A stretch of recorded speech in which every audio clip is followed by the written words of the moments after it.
ഇന്ന് കറിക്ക് കിട്ടിയത് കറിക്ക് കൂട്ടാൻ വെക്കാൻ അയിലയാണ് കിട്ടിയത്. തേങ്ങയും മുളകും കൂട്ടിയിട്ട് അരച്ച് വെക്കാമെന്ന് വിചാരിച്ച്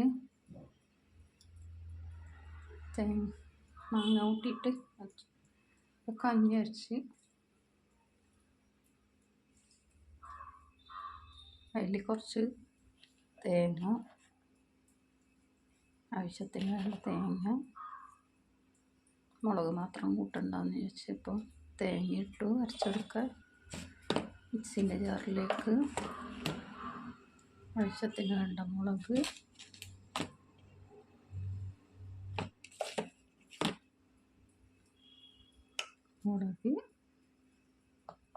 ഒരു സ്പൂണ് മഞ്ഞൾ എല്ലാം കൂട്ടിയിട്ട് അരച്ചെടുക്കാം. ഇത് അരച്ചുകൊണ്ടുവരാം. അരച്ചുകൊണ്ടുവന്ന് അരവ്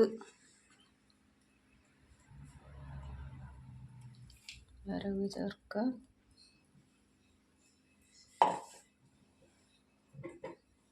അരവ് ചേർത്തു.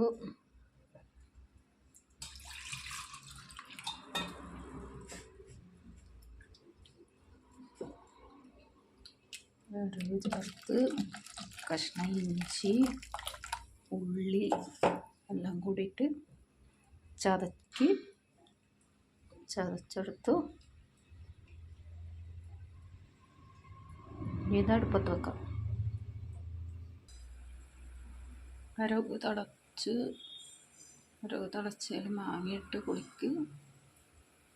ഒന്ന് തിളച്ച് കഴിഞ്ഞിട്ടാണ് നമുക്ക് മീനിടാം.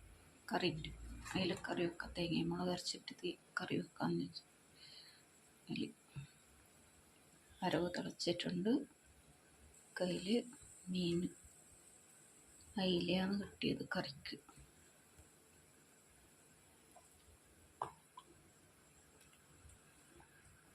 ഇഞ്ചിയും ഉള്ളിയെല്ലാം ചതച്ച് കൂട്ടിയിട്ടുണ്ട്. മാങ്ങയിട്ട് കുടിക്ക്. അതൊന്ന് തിളക്കട്ടെ. കറി ഇതൊന്ന് തിളച്ച് ആവിയിലൊന്ന് വേവിച്ചെടുക്കാം. തിളച്ച നമുക്ക് കറി നോക്കാം. കറി നല്ല മാങ്ങയിലിട്ട് അയിലക്കറി. അതിൽ ലാസ്റ്റ് പച്ചമുളക്, വേപ്പില ഇട്ട് പച്ച വെളിച്ചെണ്ണ ഒഴിക്കാം.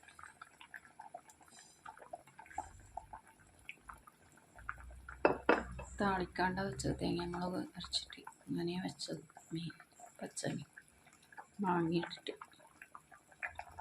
തേങ്ങ മുളക് അരച്ചിട്ട് അയിലക്കറി ഉണ്ട്.